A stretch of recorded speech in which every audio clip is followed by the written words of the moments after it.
Hello, welcome to the IB Cybersecurity webinar.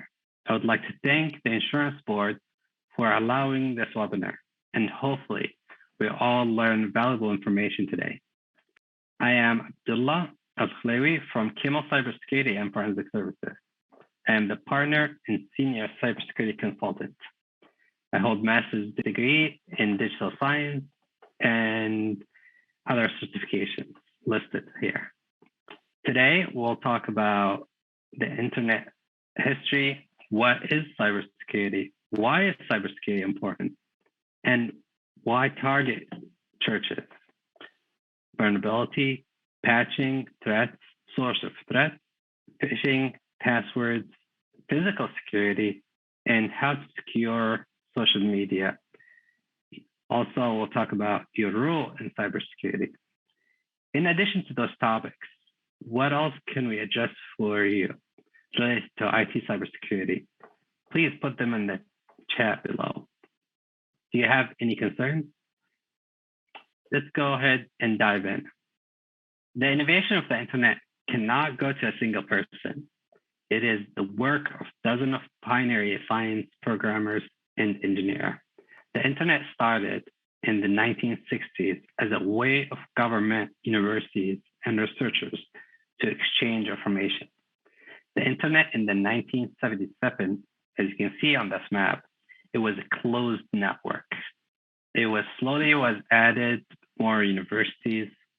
So if we can see, there's the Pentagon, there's the MIT, and Norway was the first non-US site to be added. Now we have the information superhighway, we call it the internet. The total population is now 7.9 billion. Most of them have mobile user. And most of the mobile users do use the internet. Most of the internet users are active on social media. Internet users increased by 7.3% from 2020. And social media users increased by 13% from 2020. COVID-19 might have something to do with that. What is cybersecurity? Cybersecurity is a set of principles and practice designed to safeguard your computing asset and online information against threats. It is people, processes, and technology. Why is cybersecurity important? It's important because everything is connected. At an individual level, a cybersecurity attack can result in everything from identity theft to extortion attempt to loss of important data like family photos. Everyone relies on critical infrastructure like power plants, hospitals, financial services, companies, and securing those and other organizations is essential to keeping our society functioning. Why target churches? Think about your church. Most churches collect a lot of data: email addresses, username, passwords, phone numbers, physical addresses, birthdays, place of birth, and social security. Also, there's different network users. Most churches will have staff, volunteers, members, and visitors. There's also online banking accounts that churches use to collect donations. They're also connecting to other organizations, such as other churches. There's also hacktivism, hackers with socially or politically motivated. Sometimes their lack of resources to maintain those strong information security controls. Sometimes they will have old or outdated IT equipment. Questions for you, please write them in the chat. What is the cost of cybersecurity attack to your church?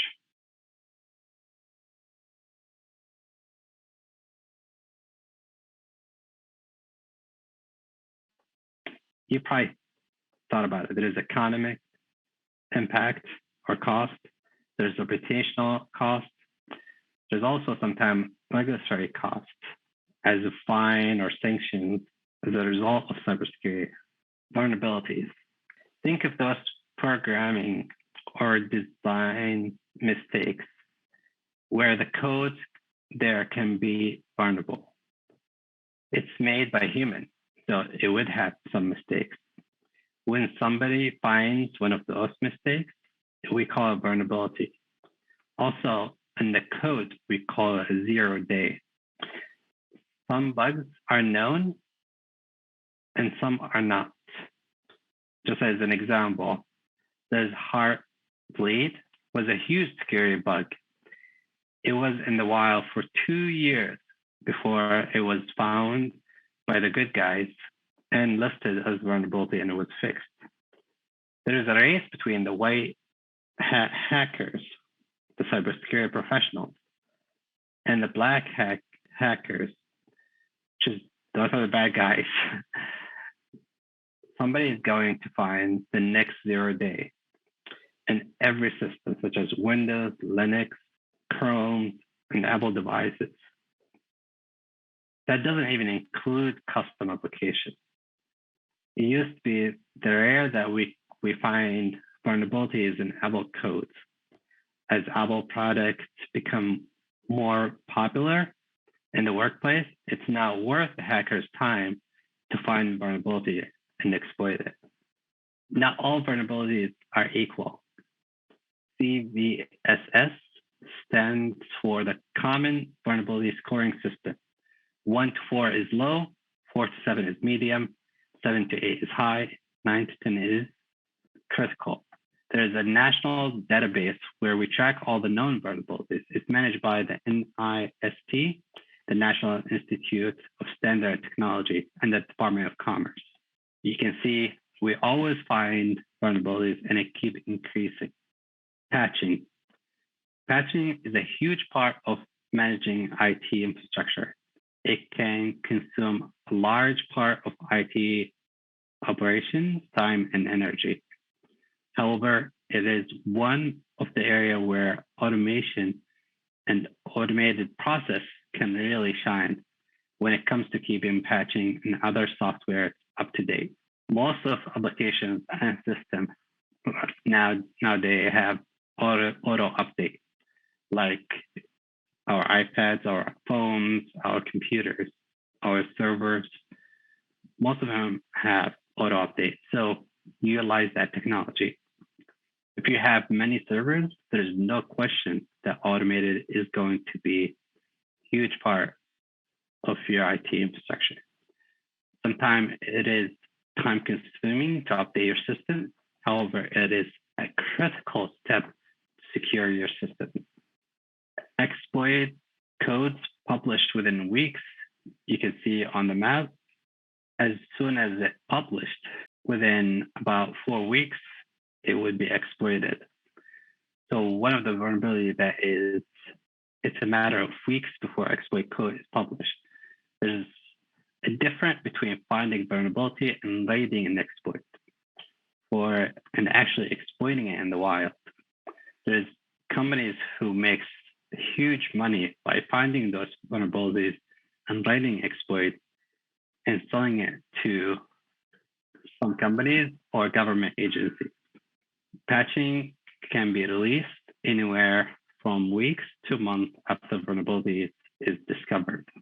Almost 100% of breaches were vulnerabilities reported over a year ago. This is why we need patching our systems on a regular basis. This chart shows us vulnerabilities discovered and how long it takes to patch them. We can see information, manufacturer, and healthcare. Usually they're on the top, and education, financial, and public, they're usually in the lower. Hopefully that has improved. Let's talk about threats. Threats is a possible danger that might exploit a vulnerability to breach security and cause harm. Cybersecurity professionals continue to identify and defend against all threats. I tried to identify the cybersecurity threats for churches. Intrusions, unauthorized individuals trying to gain access to computer system in order to steal information. Second, it will be viruses, malware, Trojan horse. That it's a program that infected your machines and carry malicious code to destroy the data on your machines or allow an intrusion or somebody to actually take control over your machine. There's phishing. It's the practice of using email or fake website to lure the recipients to providing personal information or any valuable information. Spyware, software that sends information from a computer to a third party without your consent. Spam, we all receive that. It's a program designed to send a message to multiple users, mailing lists, or email groups. There's man-in-the-middle attack. Its attack occurs when cyber criminal place themselves between two parties' communication. Once the attacker interrupts the communication, they might filter and steal sensitive data and return different response to the user. Denial of service attacks aim at flooding systems and network or servers with massive traffic, therefore making the system unable to fulfill legitimate requests like browsing, or some churches will do live with the service. Ransomware. Ransomware is a type of malware attacks in which the attacker lacks or encrypts the victim's data and tries to publish or block access to them unless ransomware is paid. So where is this cyber threat coming from? Sometimes it's national state, cyber attack by national that can inflict or try to impact our communication for military or everyday use. Criminal groups that aim to infiltrate systems or network for financial gain. Hackers that explore various cyber techniques to breach and explore vulnerabilities in computer systems. They are motivated by personal gain, revenge, or financial gain sometimes, or political activism.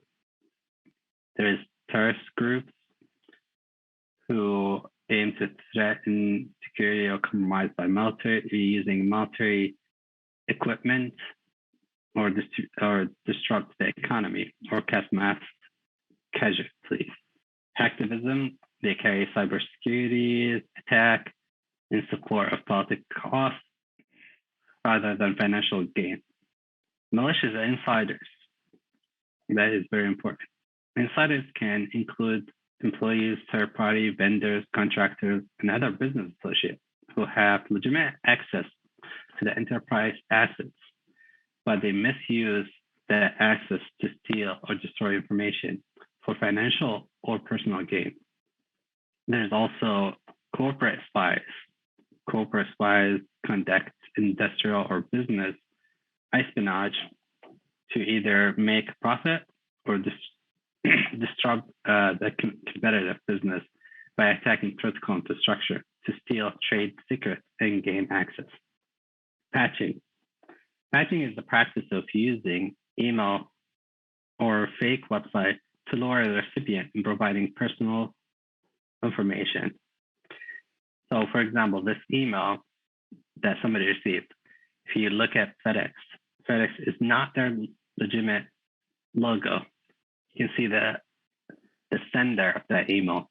It also is not from FedEx.com. You look at all the emails and you will see a lot of red flags. They got a lot better on making websites and emails that look legit. But think before you click. If you're not sure if that email is legit or not, go to the website and log into your account, and you will see their note if it's legit or not. Most likely, everyone in your company would receive a malicious URL or try to install a malicious APK. APK stands for Android Package File for Android phone or Android devices based in your organization. You can see, even if you are only one person, you're about 75% that you will receive an email. About 25 to 50, almost 100% that everyone in your company will receive a phishing email. And patching patching over time and breaches. We can see it change all the time, but most of the attacks are their social engineer trying to make you click on website or go to a malicious website. Everyone is at risk. Why? Not because we are bad, because we are human. We need training. We need to be reminded.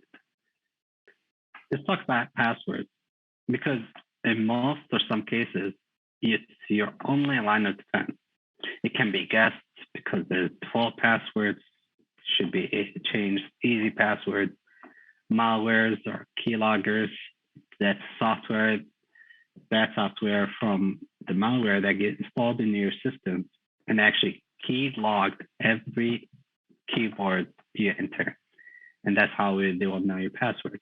There's Wi-Fi traffic capture, so they will capture that wireless traffic and they will find the passwords there. If it's not secure, dictionary attacks, where they use the dictionary and just different words, put them together to attack and try all combinations. There's brute force attack using database of passwords or knowing passwords that was leaked to attack the system. There's shoulder serving, somebody behind you, going over, security cameras sometimes, post-it notes, people write passwords, stick them on their monitor, under the keyboard, or on their office. Sometimes passwords store in Excel or Word file. That is also an unsafe way of storing your passwords.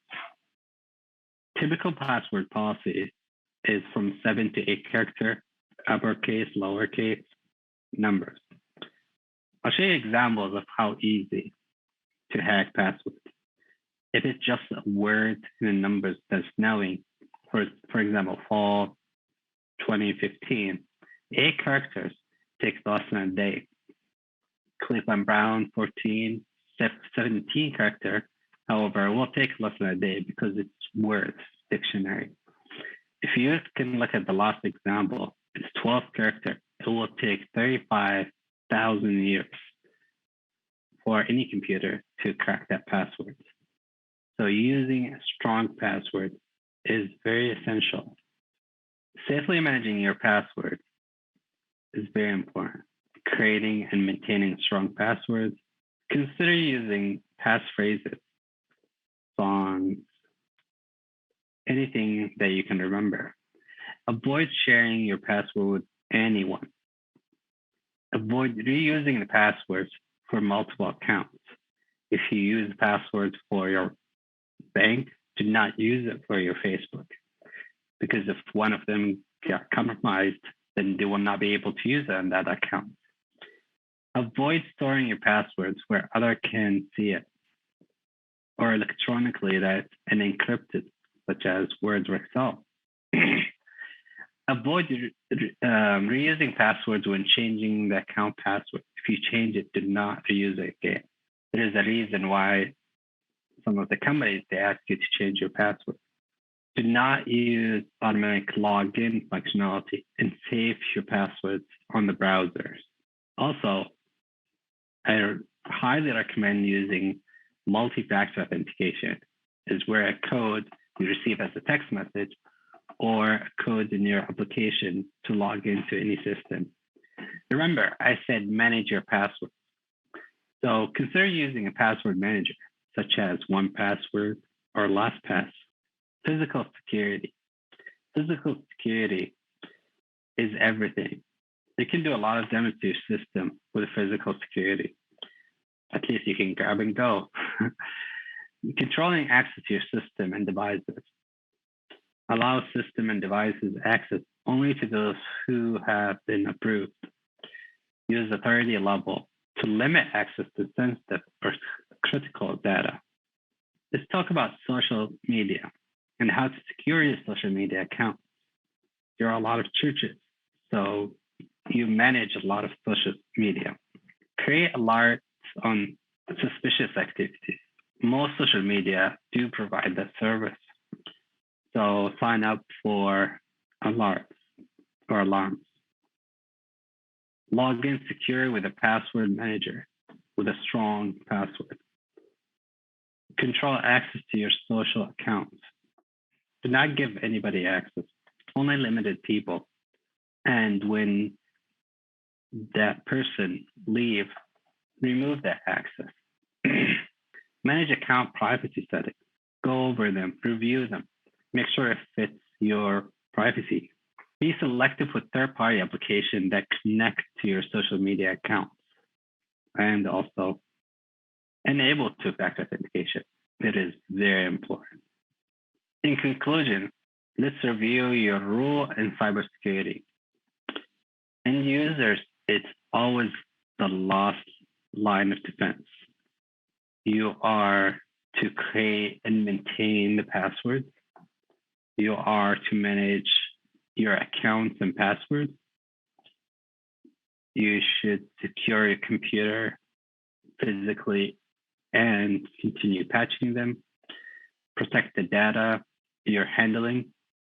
If you don't use it, destroy it, remove it, delete it. Assess risky behavior online. Keep an eye on your computer's behavior. Sometimes it's a key. And most importantly, equip yourself and your organization with knowledge of securities, guidelines, policies, and procedures. We are at the end of the webinar. I'd like to thank the Insurance Board for this opportunity. I'm still here in the chat answering your questions. Have a great day.